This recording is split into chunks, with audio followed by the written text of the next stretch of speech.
Who exactly is Khorne?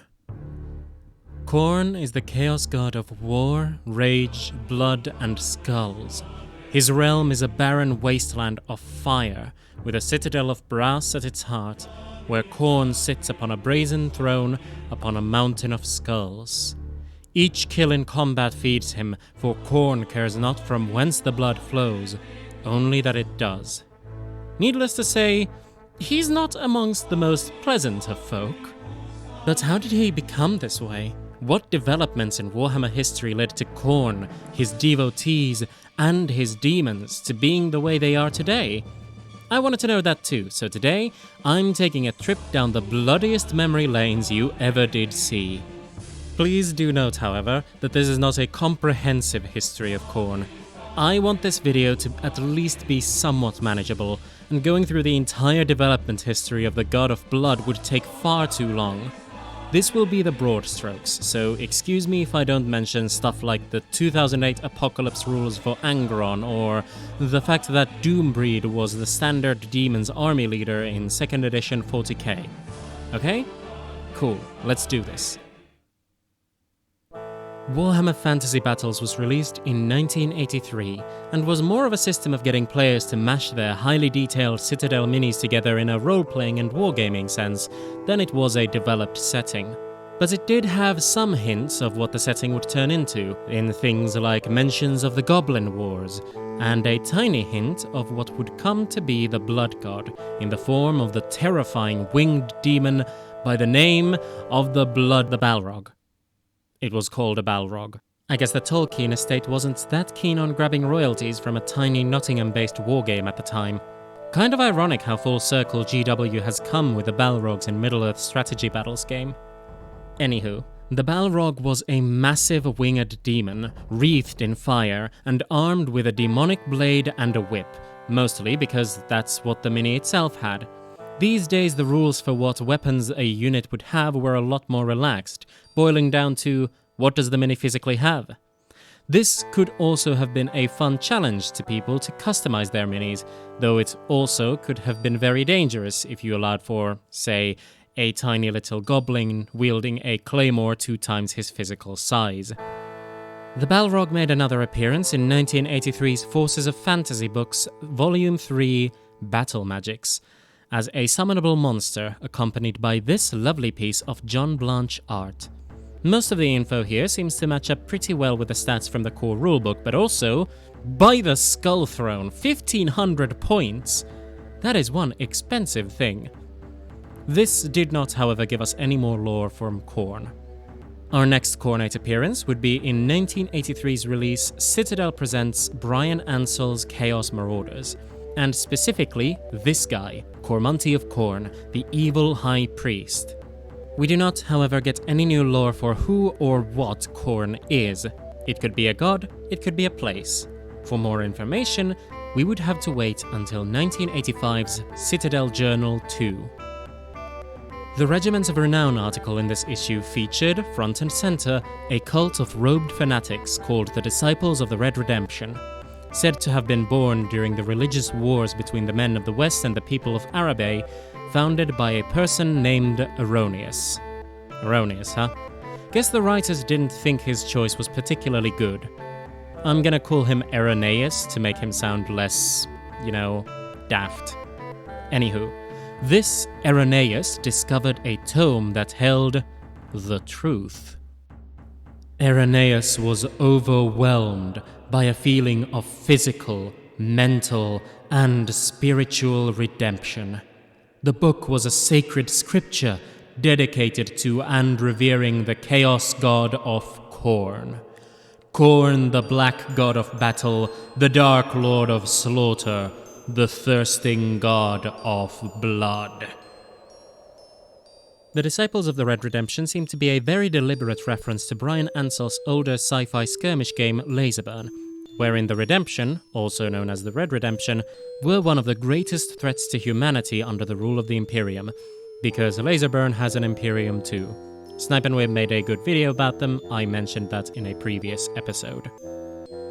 If you want to look up background for the Laserburn Redemptionists, I'd recommend doing so at your own risks, as they're from a certain time and are written in some yikes ways.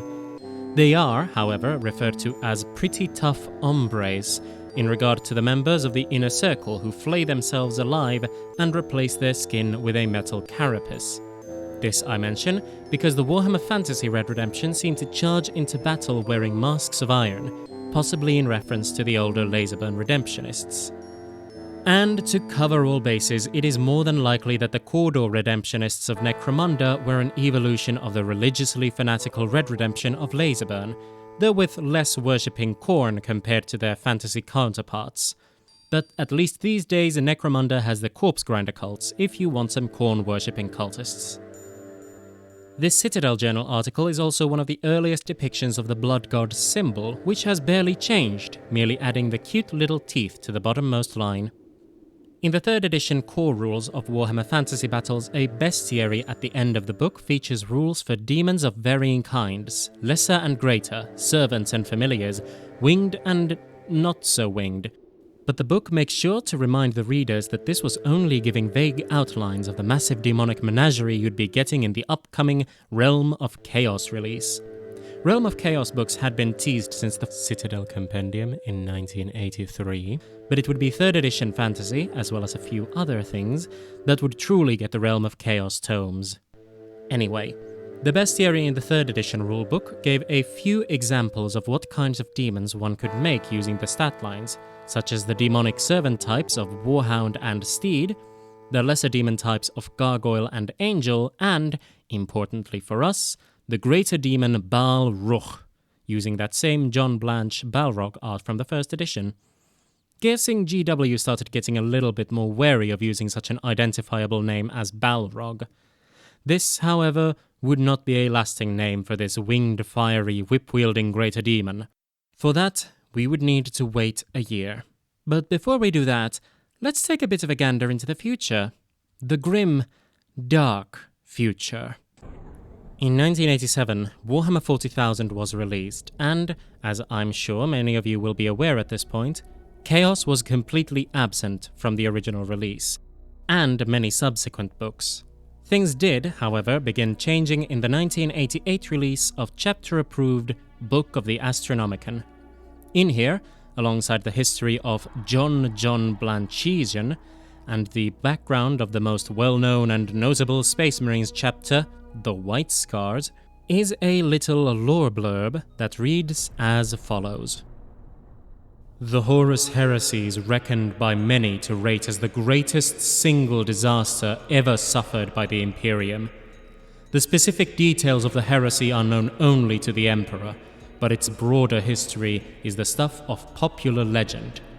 According to one version of the tale, Horus was once the most trusted servant of the Emperor, but in his heart there dwelt a hidden evil, and he became seduced by this evil and came to nurture demons and other forces of destruction.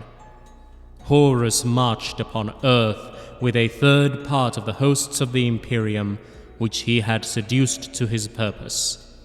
For 7 days and 7 nights, the hosts battled until the Emperor caught Horus by the heel and cast him into the Eye of Terror, and with him the third part of the hosts of the Imperium. Now, while this doesn't fully give us much in the way of Khorne, it does give us something. The Horus Heresy. Something that would be elaborated on in the same year's release of Adeptus Titanicus. On page 9 of the rulebook of Adeptus Titanicus, you will find an account of the Horus Heresy, and good grief have things advanced a lot. Horus, while not mentioned to be a Primarch or even a Space Marine, is mentioned to be the General and War Master of the Imperium's forces. But on the feral world of Davin, Horus was possessed by a demon of the warp, perhaps the first instance of such things being mentioned in 40k. And that's not all that is mentioned. The forces of chaos are mentioned, how the warp horrors even corrupt titans, and finally, at the end, a tease that a clearer image of the events therein would be found in the Realm of Chaos. On the very next page, we would get a half-page dedicated to Chaos, and finally in 40k do we have the names of the 4 deities. Khorne, Slaanesh, Tzeentch, and Nurgle. And this, I think, is the perfect point for me to jump into discussing the first two books that cemented the basics of the look and feeling of Chaos in Warhammer to this day. On August 1988, Realm of Chaos Slaves to Darkness was released, giving background and rules to use the forces of Chaos in Warhammer Fantasy Battles 3rd Edition, Warhammer Fantasy Roleplay 1st Edition, and Warhammer 40,000 Rogue Trader. This book gave you rules for making your own Chaos heroes, renegades and champions for the various games, as well as giving rules for Chaos Warriors and Marauders to run in fantasy battles, and Chaos Space Marines of the Black Legion, World Eaters, and Emperor's Children. But most importantly for us, it gave rules for more specific types of demons of Chaos. Their baying chills the heart, and spreads icy tendrils of fear through weakened mortal souls. And yet worse. Yet more terrible to behold are the huntsmen of this fell pack. Following close upon the hounds, urging them ever forward, come deformed beings, running and shrieking, shrieking and running, driven by the satiless bloodlust of their kind. With twisted crimson frames they speed across the blighted land, crouched forwards as if the better to track the terror spoor of their prey. Masters of the hunt, they seek the blood of man to offer at the foot of the skull throne. Ever hungry for fresh prey, ever willing to tear the warm flesh with their talons, and to smear the gore triumphant upon their curving horns. On page 17, we are given a full page dedicated to a truly intense amount of detail on what kind of a being Khorne is, including describing him as the embodiment of mindless and absolute violence, and that he is a muscular humanoid, hundreds of feet tall, seated on a throne of weirdly carved brass, clad in armor of heavy, elaborately detailed plate mail, and a winged helmet that shows only a small glimpse of a snarling face. His symbol is described as a skull, the symbol of death, often stylized as an X with a line through the bottom. Guess they forgot it also had a line through the middle as well. Khorne's colors are explained as well, red, black, and brass, depicting blood, death, and Khorne's armor. Khorne's sacred number is specified, 8, embodied in the organization of Khorne's armies. The page mentions that Khorne has no temples, as his place of worship is the battlefield, and that both beastmen and chaos warriors worship the god of battle, and that each kill feeds Khorne further. Interestingly, it is stated that Khorne is also worshipped by chaos dwarfs, who would later become firm servants of Hashut, goblin fanatics, and half-orcs, even saying that entire orc tribes have turned to the worship of Khorne. We are told the requirements of being a cultist of Khorne. It boils down to kill, maim, don't stop to take a break. Feels a bit tiring. We're also told that Khorne loathes magic, but that magic weapons are fine by him, as it's spellcasters he hates. Finally, we are told the funniest bit. Khorne's servants have no friends. This bit is really meant to say that to a worshipper of Khorne, death and destruction are primary focuses, and though a Khorne worshipper might have temporary allegiances, killing is the only goal they have.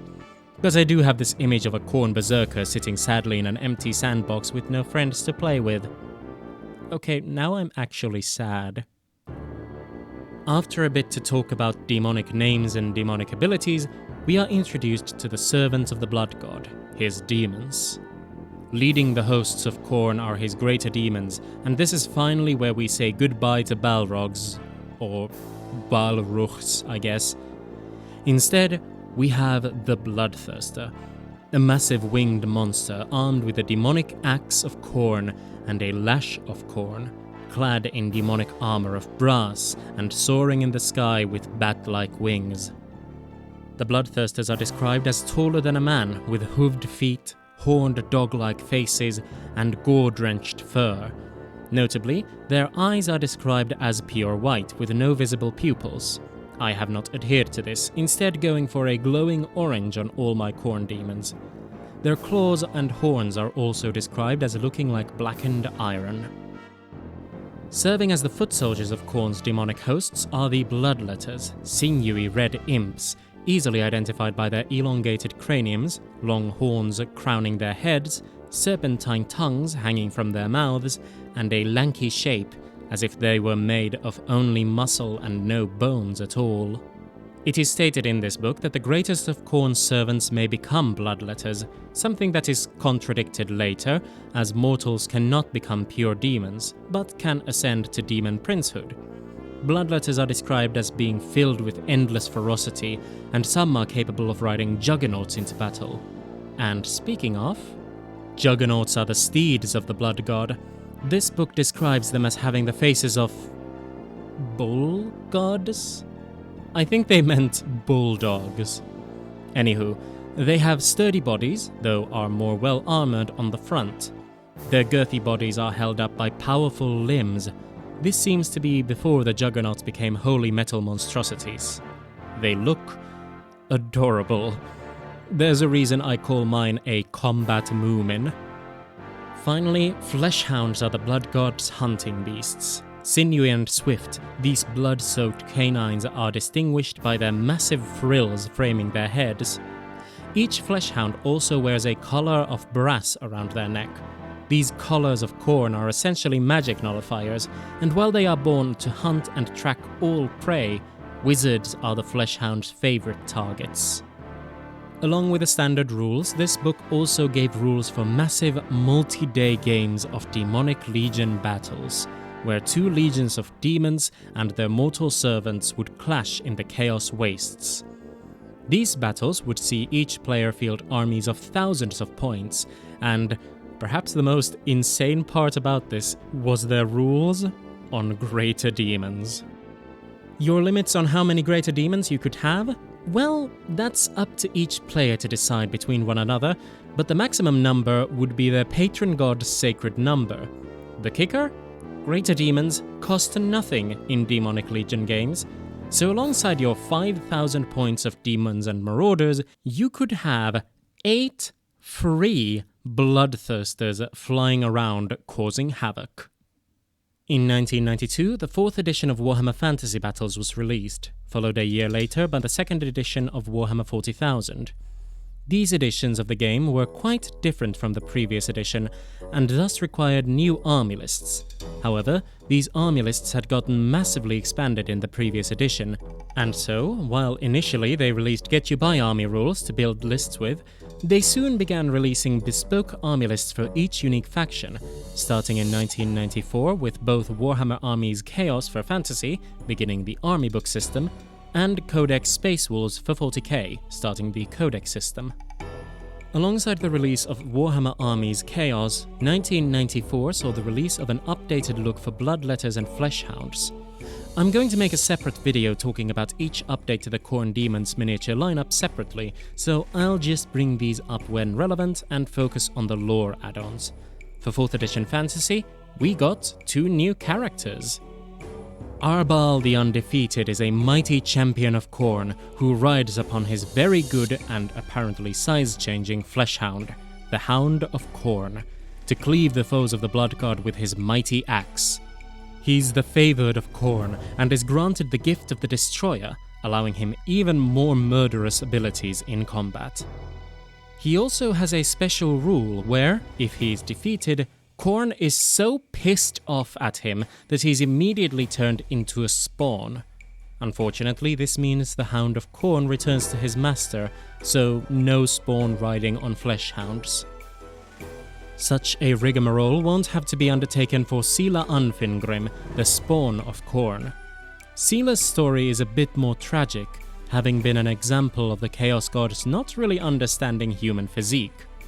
Sila dutifully served Khorne and was the leader of a mighty warband, becoming the terror of the Kislevites.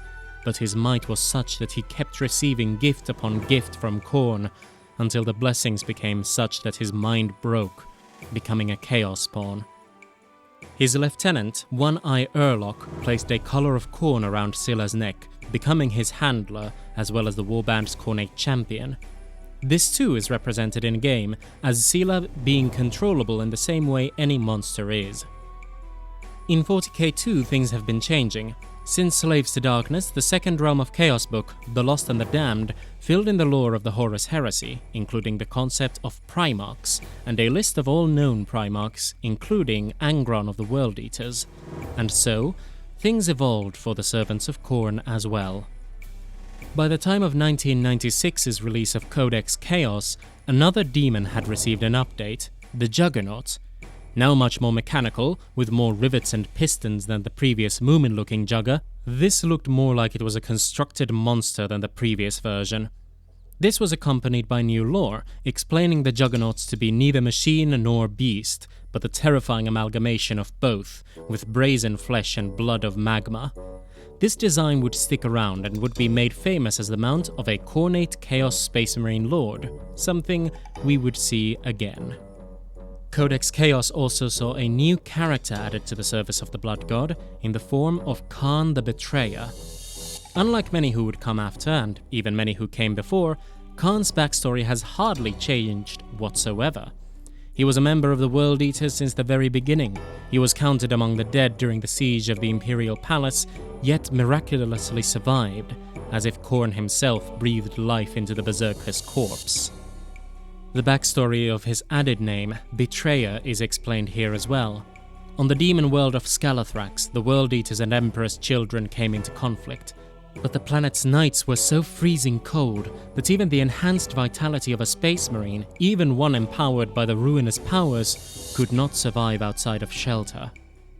After a long battle, the World Eaters and Emperor's children escaped the cold of the night into their shelters, but this infuriated Khorne to no end, prompting him to pick up a flamer and burn the shelters of his brother legionaries, cutting down any who tried to stop him and charging into the freezing gloom of Scalathrax.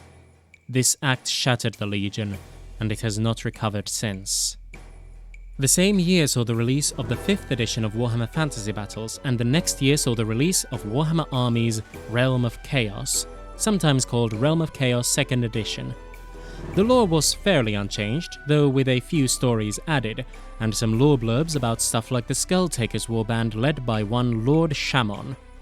However, the really juicy stuff came the next year with the release of the Champions of Chaos army book, within which we got a whopping 0 new Khornate characters. Just Arabal and Sela again. Oops. The real juicy stuff in Champions of Chaos are the other characters like Azazel, Khazrak, Gorthor and Archeon the Everchosen. Now I am being a little silly, but around 1997, as far as I can find at least, a new sculpt for the Bloodthirster was released. But since it's a mini-release and I'll talk more about those at a later date, all I will say is that I am so glad that these bigger metal models have been retired. He would not stay together no matter how much you pin him. In 1998, the 3rd edition of 40k was released, and a year later came the edition's first Codex Chaos Space Marines. And yes, I say first.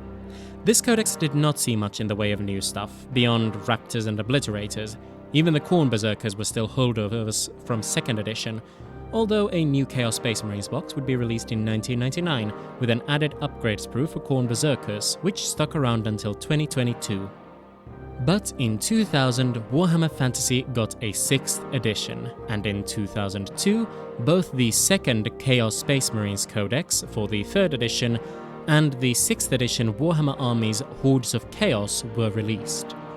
Alongside these releases came a new line of Chaos Minis for lesser demons and demonic beasts of all sorts. Khorne received a new set of Bloodletters and Fleshhounds in this wave, and while the lore stayed the same, something worth noting is a change to the Bloodletter unit champions. These were called Blood Reapers in previous editions, but in the 6th edition Hordes of Chaos book, they were called Blood Howlers. The Khornate named champions remained the same, although this release also saw a new Khornate champion model to go along with his other god-devoted fellows. But the 6th edition of Warhammer Fantasy was not to be left without a second publication for Chaos. 2004 saw the release of Warhammer Armies Storm of Chaos. This was a campaign supplement, similar to the previous year's Codex Eye of Terror, and alongside rules for such legendary characters as Be'lakor the Dark Master and Emperor Karl Franz, this saw the introduction of 3 new Khornate units. In previous editions of the game, Bloodletters could be upgraded to ride on Juggernauts, leading to the minimum Juggernaut rider amount often being 5 or even 8. This book rectified this, with Blood Crushers becoming an independent unit, able to be purchased in units of 3, depicting them as the elite cavalry of the Blood God. This book also saw the release of Khorne chariots, but most importantly, it introduced demonic heralds. These heralds did not have any models yet, but they were described as especially powerful lesser demons. This paved the way for the next edition's releases. Warhammer 40k 4th edition was released in 2004, with Fantasy 4th edition being released in 2006, and in 2008 a massive release wave was launched. This release wave saw a massive number of new demon miniatures, including brand new Bloodletters, Blood Crushers and Fleshhounds for Khorne. 2008 also saw the release of both Warhammer Armies Demons and Codex Chaos Demons, and with it came new named demons. Previous editions had toyed around with named demons, with Azazel and Be'lakor as named princes, and Amon Chikai as a named Lord of Change, but this would be where Warhammer would get several mainstay named demons, and in the case of Khorne, we got 3 that have not left for even a second. Charging to the forefront comes the exiled bloodthirster Skarbrand. This furious bloodthirster was once the greatest of Khorne's generals, until Tzeentch himself decided to whisper sweet nothings in his ear, leading to Skarbrand striking at Khorne himself in the back of his head. Completely unharmed, Khorne was furious, not at the betrayal, but at the cowardly strike, grabbing Skarbrand and chucking him out of the brass citadel. Skarbrand flew like a comet of pure rage for 8 days and nights, until crashing down, his wings now tattered and broken. Skarbrand is now a being of naught but hate and rage, with all else wiped out, and wields in combat his twin axes, carnage and slaughter. The people of the worlds of Warhammer can never rest easy, for they may never know when they have been marked by the Hound of Vengeance, Karanak, the 3-headed Hound of Khorne. Those who have insulted the warrior's pride of Khorne can always be assured to be hunted for the rest of their short lives by this relentless predator. I would say rest assured, but we all know that there's no rest for those hunted by Karanak. But these 2 are small fries compared to the one, the only, the babe magnet that is the Herald of Khorne, Sacred Executioner, the host with the most amount of backstories, Skulltaker. I'm not biased. Depending on where you look, Skulltaker is either a demon prince or a herald of Khorne, so I'll tell both stories. In fantasy, Skulltaker was once named Verkas, and he was a Kurgan warlord in Norsca. He faced Teogte Kagan, a mighty Norscan warlord, but upon his defeat was spitted on a spike. This filled Verkas with rage, as his warrior's death was stolen by Kagan, so the spiteful warrior pulled himself off the spike and travelled the Chaos Wastes, before coming across a forge containing the power of an enslaved bloodthirster.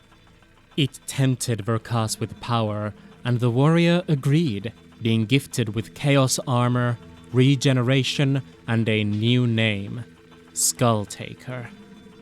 Wielding a blade as black as midnight, Skulltaker would reap skull upon skull upon skull, offering each to Khorne, until he made his way back to Teogte's tribe. An epic battle ensued, Skulltaker and Teogte battling for days, the latter even striking his demon blade into Skulltaker's stomach, before the bloodied wanderer mortally wounded his nemesis. Teogte was killed, but Skulltaker was only banished, returning in time until finally he had killed every one of Teogte's descendants, the entirety of his bloodline wiped out. It was then that Khorne granted him apotheosis, ascension into demonhood. Verkas was truly dead, replaced by Khorne's sacred executioner, Uzul the Skull-Taker. He now wanders the Chaos Wastes, riding atop his mighty juggernaut Kul Tiran. As for 40k, Uzul was created by Khorne, and upon his birth he cut the head of the first thing he saw, another bloodletter.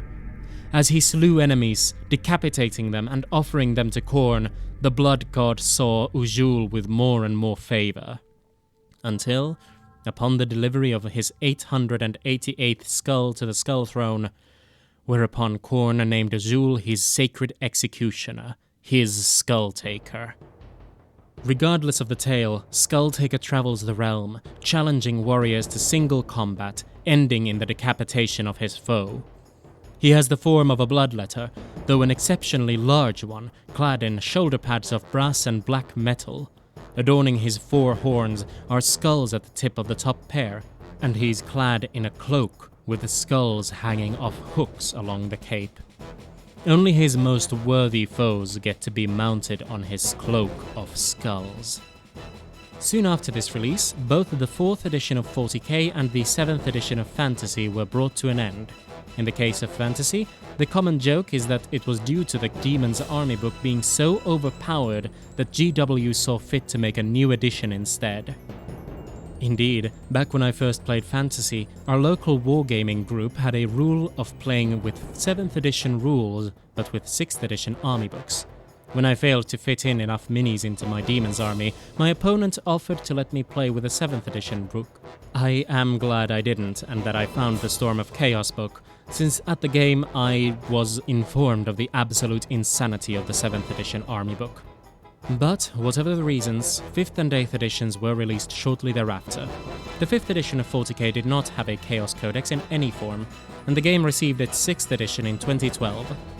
This time around, with the starter box being Dark Vengeance, pitting Dark Angels and Chaos Space Marines against each other, it would make sense for the Chaos Marines to get their new Codex. We did not, however, get any new Khornate stuff, just Khorne and the Berserkers. For that, we'd need to wait a year for the release of 3 books. 2013 saw the release of both Warhammer Armies Demons of Chaos and Codex Chaos Demons.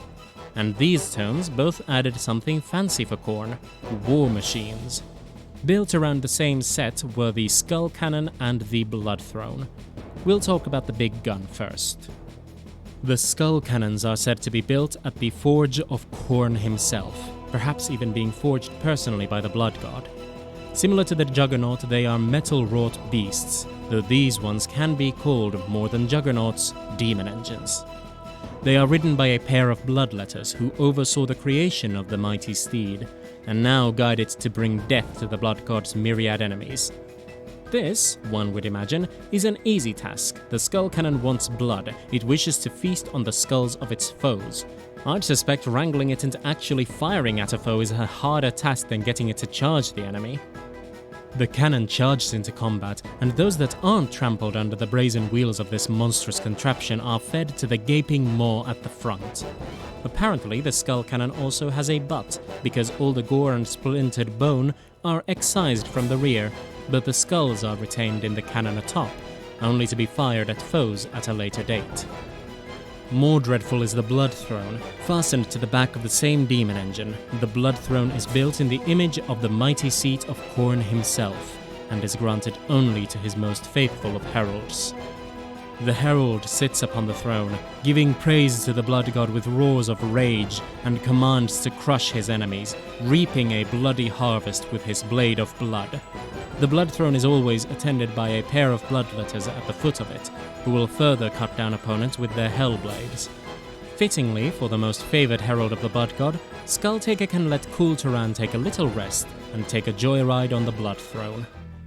The third release of 2013 to take note of is a new release for Warhammer 40k's game of massive battles on the 28mm scale, Apocalypse, something that made its way into 40k proper with the release of Escalation for 6th edition 40k, the Khorne Lord of Skulls. This big boy is a towering, trundling Lord of War, massive tank treads faring along a titanic humanoid upper torso. It has a massive cleaver of Khorne in one hand and a hand-mounted cannon, either a Hades Gatling cannon for dealing with infantry, or a skull hurler to hurl skulls, and a belly-mounted cannon, either an Ichor cannon, a Demon Gore cannon, or a Gorestorm cannon. Aren't those names so very descriptive? But like all demon engines, a powerful demon has been bound inside the Lord of Skulls, but in this case it isn't a Tzeentchian demon or a plague drone or whatever have you that has been coerced into a demon engine. It's a bloodthirster, eagerly getting into the engine to magnify their already great killing potential.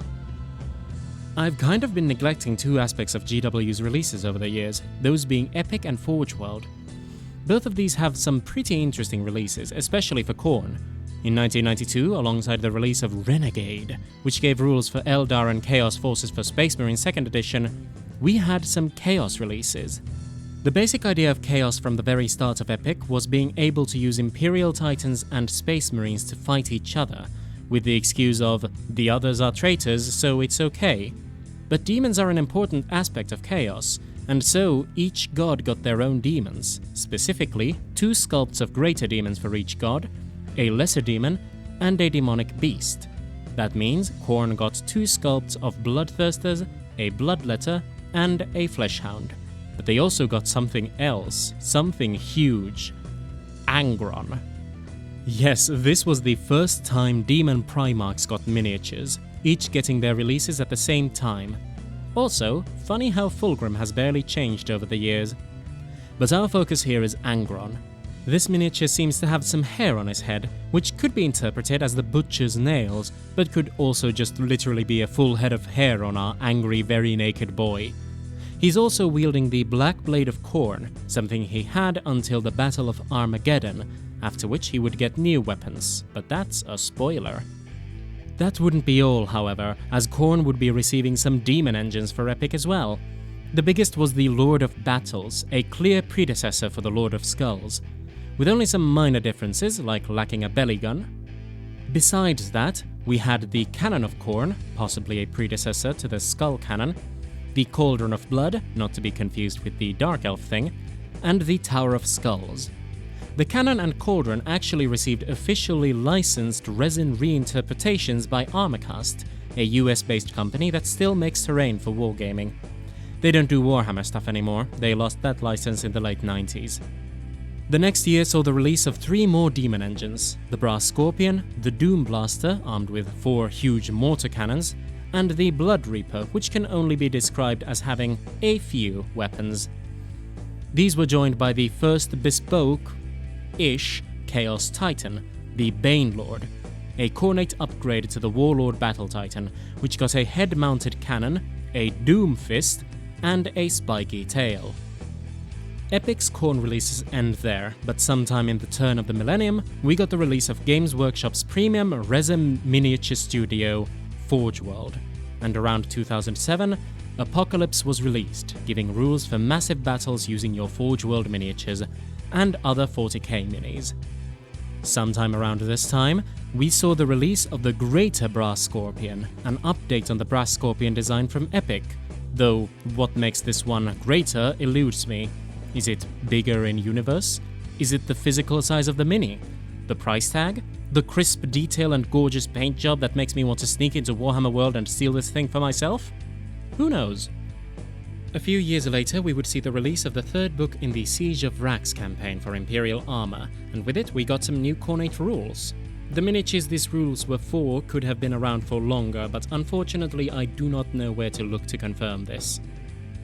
For the demonic side of things, we got Angrath the Unbound, a massive bloodthirster, and Uraka as Baramail, a demon prince, once a mortal of ancient Terra, who was challenged by Khorne to defeat a bloodthirster in single combat, and succeeded. As for the less demonic hosts, we got the Lord of the Skulltakers warband, not to be confused with the Herald of the same name or the warband of Shimon from Fantasy, Zuffor the Impaler, a powerful Terminator-armored Chaos Lord, also known as the Butcher of Vrax. He was once known as Sergeant Balzac of the Stormlords, but was beaten, captured, and forcibly turned into a World Eater after battling on Paramar. Along with Zuffor, we got a new demon engine.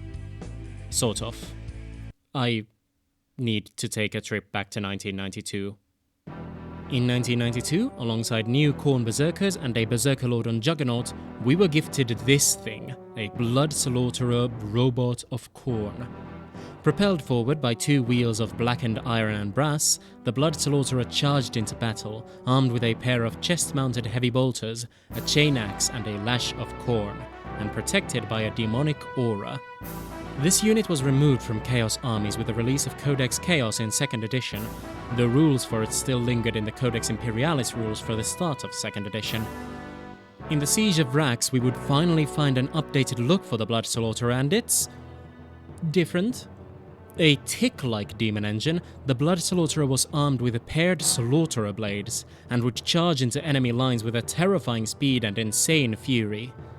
A variant was also released, the Blood Slaughterer Impaler, which would replace a single slaughter blade with an impaler harpoon that it would drag enemies into combat with.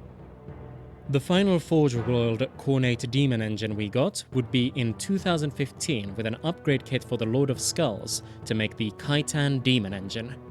This titanic monster would now be standing on 2 legs, as tall as the Sorastus pattern knights. As devastating in close combat as the Lord of Skulls, but much more nimble, the Khitan was a terror on the battlefield. At range, however, the Khitan has much less options, only armed with the Khitan Gatling Cannon, a similar weapon to the Hades Gatling Cannon of the Lord of Skulls. Another big thing to happen in 2015 was the release of Warhammer Age of Sigmar. The End Times had brought an end to the Warhammer fantasy setting, and now Games Workshop was preparing to start anew in the fantasy side of things.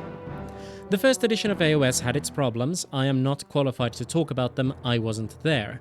But in 2015 we got our first releases for it, the Stormcast Eternals, new super soldiers battling for Sigmar, fighting against the Bloodbound of Khorne, blood-crazed berserkers of the Blood God.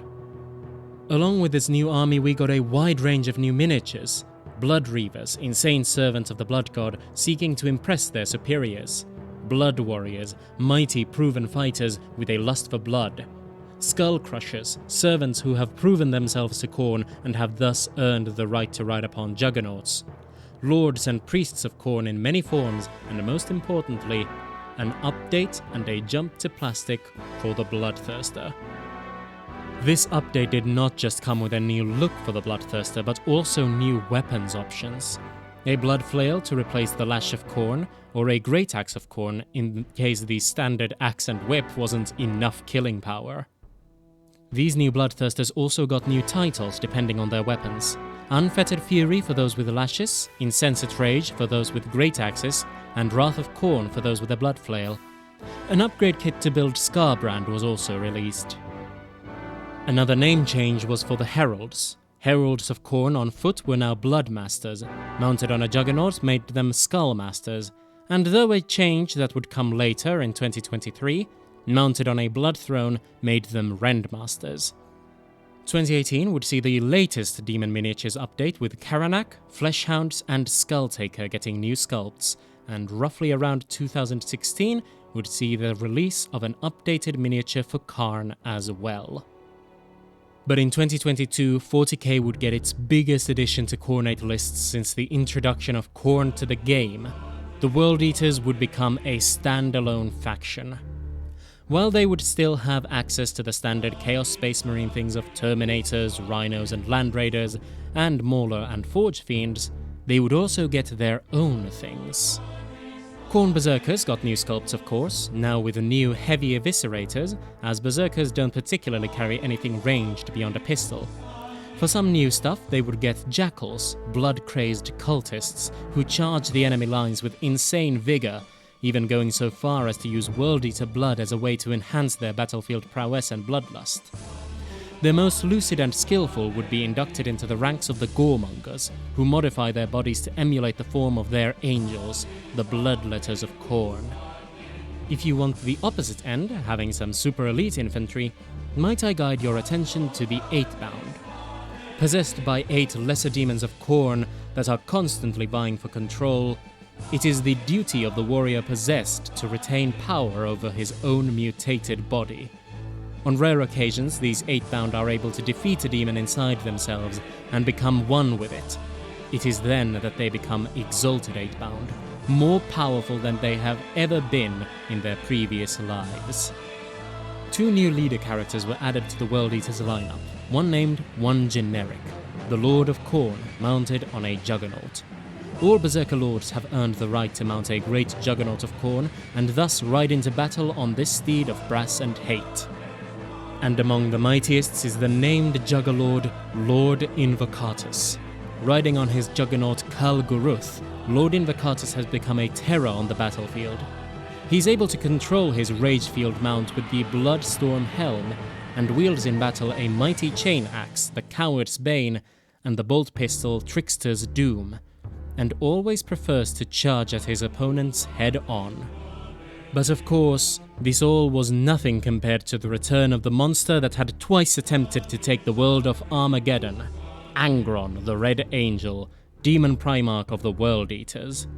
Still clad in the armor of Mars, a suit he's worn since the Great Crusade, he now wields in combat Spine Grinder, a mighty chain axe created for him by the Dark Mechanicum forces of Perseax before Angron slaughtered everyone on the world.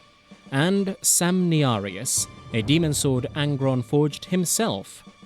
Sort of. A Slaaneshi greater demon of the same name, Samniarius, was boasting that he was the greatest gladiator of all time, so Angron showed up, grabbed a beam of steel, and smacked Samniarius over the head so many times that he turned the steel beam into a sword that had bound the demon inside of it.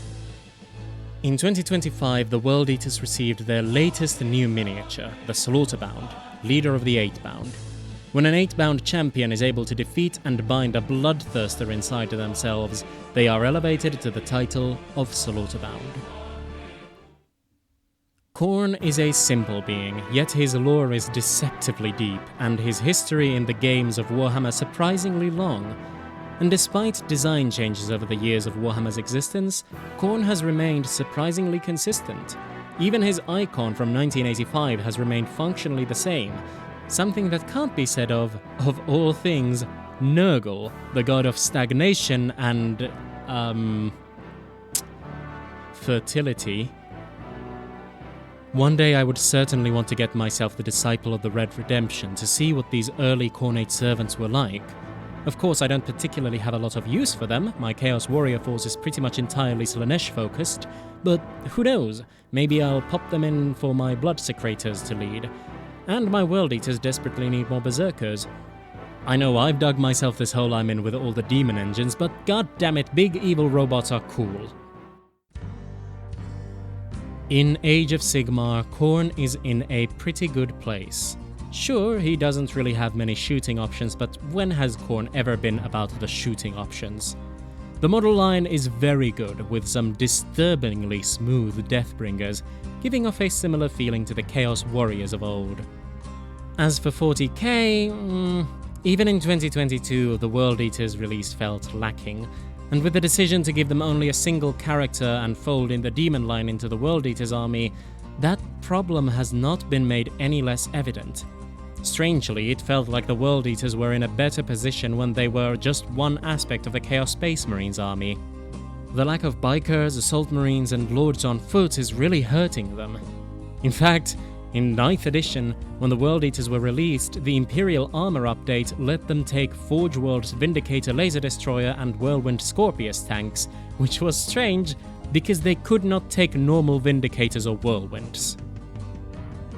Perhaps in the next edition, Khorne will finally get more options in 40k, and maybe we'll get the new Demon Sculpt for me to add to my ever-expanding collection. A girl can dream, can't she? I want you to know that I was padding out the end here just so I could reach 8,000 words in this script. I am sorry to report that I have failed. I am a whole 243 words short. Maybe next time. Thank you for watching this video. I actually wanted to make this my first video, but with how long the script wound up, I decided it would be for the best if I can make something else first. And then kept putting it off. But with this being my 5th video on the channel and reaching double digits, thank you very much for that, I felt it appropriate to celebrate a bit. If you made it all the way to the end here, why not tell me what your favorite Chaos God is? Who knows, maybe I'll wind up making a video about them and falling more in love with them than with Khorne. That won't happen with Nurgle though. Mortarion knows what he's done. But anywho, thanks again for watching, and I'll see you again soon. Bye!